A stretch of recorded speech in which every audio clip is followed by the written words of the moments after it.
soir, des habitudes et de leurs conséquences. Notamment, constatons que nos administrations sont en partie décalées par rapport à la société.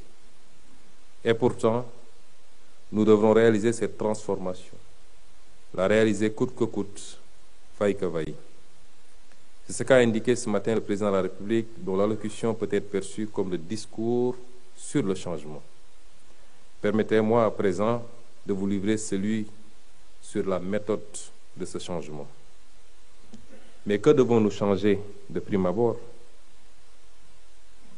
Ce que nous devons changer, c'est un système et accessoirement des structures et des procédures. Un système étant un ensemble complexe d'éléments en interaction. On appellera changement systémique un processus qui favorise le changement structurel de tout un système en se focalisant sur la relation entre ces différentes parties. Un changement systémique vise à s'attaquer aux causes d'un problème et pas seulement à ses effets. Pour l'autorité politique, il y a différentes façons de gouverner et de conduire le changement. J'en citerai deux. Procéder par édiction de normes et de directives en décidant simplement ce qu'il faut faire et en s'en remettant au jugement futur du citoyen électeur. Ou alors, travailler de concert avec les différentes composantes de la société, en délibérant et en négociant les orientations à prendre. Se limiter à une manifestation de l'impérium par l'outil législatif et réglementaire sacrifie tout l'avantage d'être simple et direct à la fragilité des acquis qu'il engendre, souvent immédiatement remise en cause par manque d'inclusion. Privilégier la concertation, par contre, est certes plus complexe, plus studieux, et laisse parfois de côté certains secteurs. Mais ça permet, en revanche, de construire sur des assises plus robustes et plus durables, en ce que le changement qui en découlera ne sera plus simplement imposé, mais inclusif. Il est débattu et négocié. Aucune de ces méthodes ne suffira à elle seule à conduire et réussir le changement systémique prescrit par son Excellence, le Président de la République. C'est pourquoi notre méthode consistera en une combinaison des deux formules. Nous réunirons par exemple, dans les jours à venir, tous les grands acteurs sociaux afin de trouver une façon acceptable de conduire la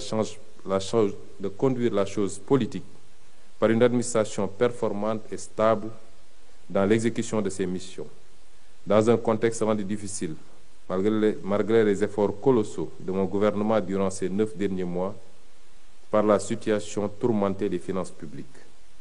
Ensemble, nous devrions nous entendre sur les mesures de correction et celles sociales à adopter et à appliquer, notamment pour accompagner le gouvernement à rétablir le déficit à son niveau autorisé.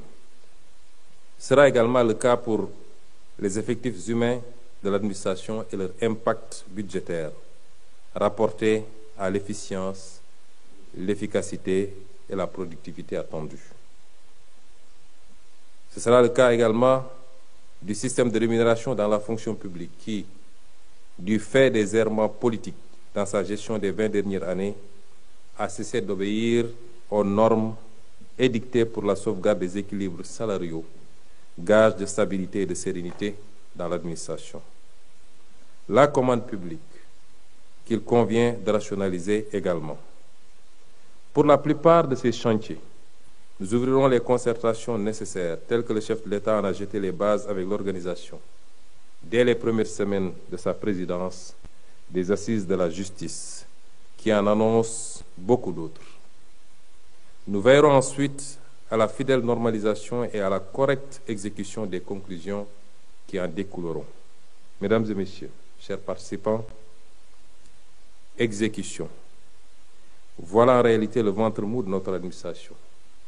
La mauvaise conscience des décideurs politiques, car beaucoup de choses ont été conçues sur la base des mêmes diagnostics et constatations que nous faisons aujourd'hui, pour ensuite être rangées dans les tiroirs de sorte que les colossaux efforts humains et financiers consentis deviennent vains.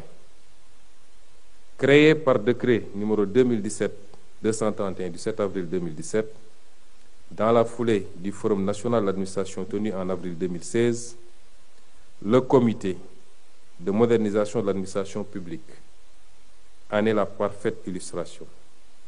Cet organe de gouvernance du programme d'appui à la modernisation de l'administration, le PAMA, placé sous l'autorité du Premier ministre, n'a jamais été fonctionnel. Cet état de fait a plongé dans une léthargie profonde tout ce programme, dont l'objectif général était pourtant de contribuer à l'action de modernisation de l'administration du Sénégal, afin de lui faire jouer, afin de lui faire tenir son rôle moteur dans le processus de développement du pays et en s'appuyant sur une stratégie d'intervention consistant en une optimisation du cadre organisationnel de l'administration, une amélioration de la qualité des services offerts aux usagers et une professionnalisation de la gestion des ressources humaines de l'État.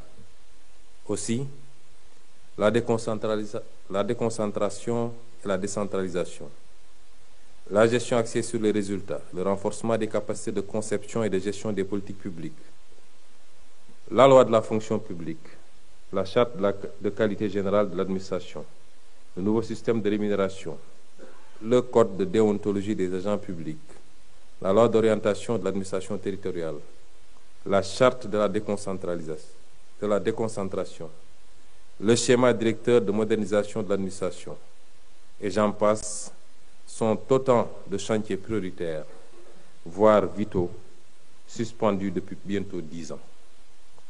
C'est pourquoi nous avons entrepris de relancer ce programme en le restructurant pour l'adapter aux priorités et impératifs du nouveau référentiel des politiques publiques, la vision Sénégal 2050. Ainsi, le réajustement du cadre juridique et institutionnel de pilotage et de gestion du programme est en cours de révision pour une meilleure prise en charge des nouveaux défis, notamment celui de renforcer les ressources à la hauteur des ambitions déclinées et permettre d'apporter des réponses aux usagers du service public, par la dématérialisation intégrale des procédures de l'administration, par la généralisation de l'application de la stratégie nationale d'accueil, d'information et d'orientation, par la modernisation de la gestion des ressources humaines au sein de l'administration publique, par la modernisation des procédures et du système d'information des régies financières, par le renforcement de la politique nationale de conservation et de gestion des archives et de la documentation administrative, par l'application de la charte de la déconcentration, par l'accompagnement des politiques de territorialisation des projets, par le renforcement des mécanismes de facilitation de l'accès des usagers aux services, par l'institutionnalisation du Grand Prix du chef de l'État de la meilleure administration publique et par la généralisation de l'application de la gestion axée sur le résultat. Quant au pilotage de la transformation systémique, nous partons du constat que le groupe des entités publiques et parapubliques, qui absorbe 70% du budget de l'État, représente un levier opérationnel critique pour la bonne mise en œuvre de l'agenda national de transformation. Mesdames, Messieurs, cette importante rencontre devra être donc le premier jalon pour les acteurs publics que vous êtes, d'une bonne appropriation et d'une bonne compréhension de la vision et du master plan, afin que chacun d'entre vous puisse participer activement à sa mise en exécution. Dans le cadre de chaque structure, dans ce cadre, chaque structure devra disposer, dans les plus brefs délais, d'un contrat de performance avec des objectifs alignés à la lettre de politique sectorielle de sa tutelle.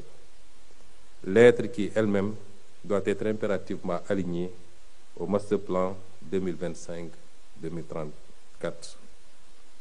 Par ailleurs, au regard de la faible performance actuelle du portefeuille des entreprises publiques et parapubliques, nous avons impulsé un processus de pilotage global centralisé et plus stratégique dans l'optique de les rationaliser, d'améliorer leur gouvernance.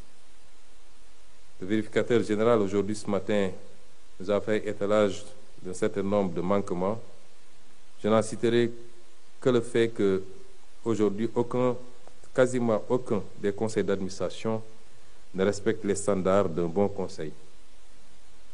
De restructurer les entités déficitaires afin de faire émerger parmi elles de véritables champions publics, locomotives de la dynamique nationale de de transformation.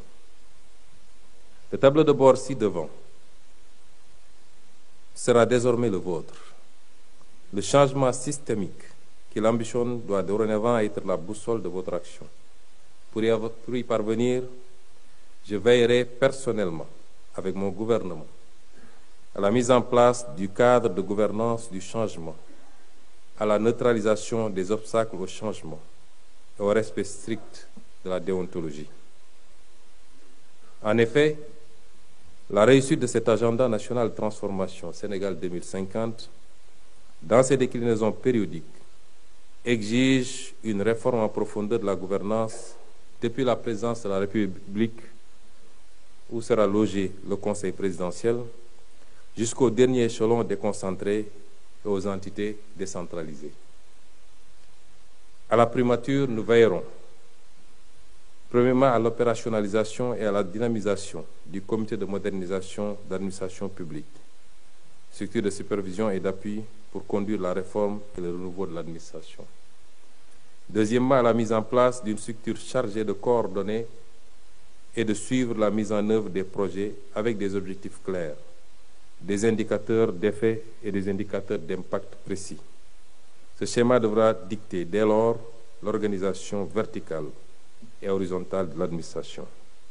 Enfin, la création de l'Agence nationale de centralisation de la commande publique, dont le projet de décret sera incessamment soumis au chef de l'État.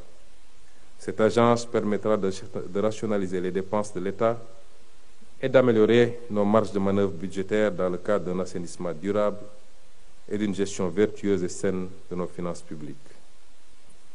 Mesdames et Messieurs, chers participants, à l'expérience, il est clair que les seules mesures structurelles, organisationnelles et textuelles ne sauraient garantir à elles seules la réussite de cet immense chantier qui nous attend. Il nous faudra donc identifier, combattre et neutraliser les obstacles au changement. Jadis comme naguère, toutes les tentatives de réforme, de transformation systémique des structures et de l'infrastructure de l'État se sont toujours soldées par des échecs en totalité ou en partie. La faute certainement à la faiblesse des volontés politiques qui les ont portées. Mais la faute aussi et surtout aux vives réticences au changement, au conservatisme bureaucratique et au lobby de préservation d'intérêts de groupes professionnels ou occultes.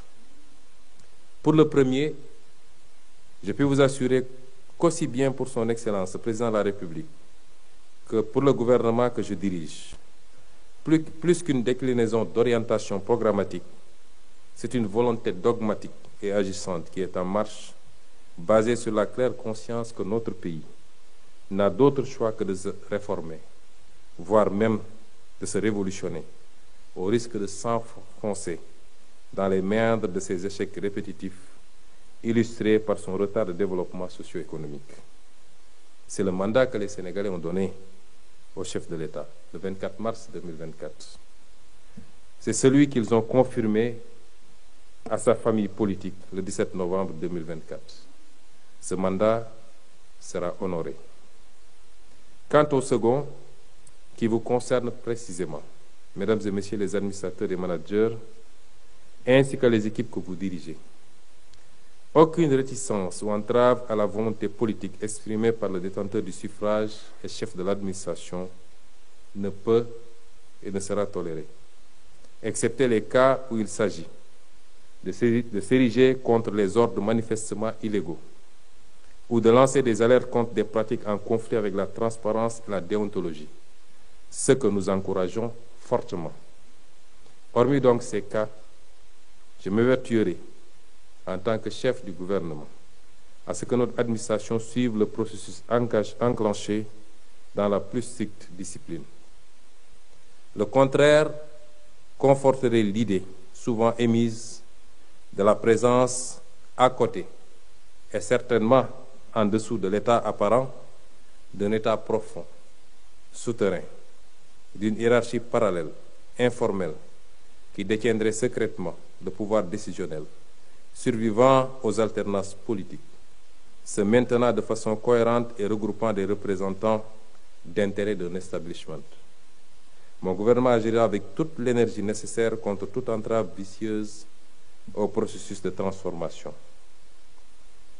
Mesdames, Messieurs, chers participants, je ne saurais conclure cette allocution sans vous lancer un appel solennel à bannir et à combattre radicalement toute forme de déviance et de manquement à l'éthique et à la déontologie qui vous régissent.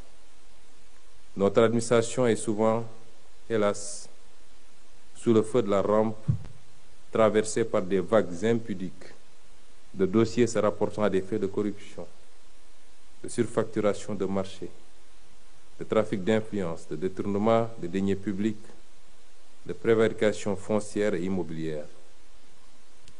Est-il utile de rappeler qu'à l'indice de corruption, notre pays est classé au 123e rang sur 190 pays. Au-delà de l'aspect pédagogique et préventif, auquel nous consacrerons toute la formation nécessaire, je voudrais vous confirmer que, depuis le 24 mars 2024, avec l'élection du président Bassirou Diomaye Faye, nous sommes entrés désormais dans l'ère de la tolérance zéro, aussi bien pour la détection que pour la sanction de ces pratiques occultes, conformément à nos engagements en matière de reddition des comptes devant le peuple. Mesdames et Messieurs, voilà donc au seuil d'une nouvelle page qui s'ouvre pour notre pays, pour notre administration, notre secteur public et parapublic. Écrivons-la ensemble de la plus belle des manières, selon la vision, les orientations et la volonté du président de la République, chef de l'État.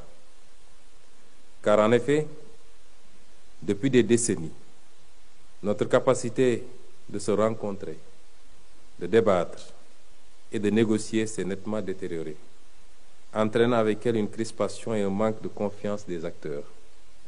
Un immobilisme que la plupart ont fini par légitimer comme la moins pire des solutions.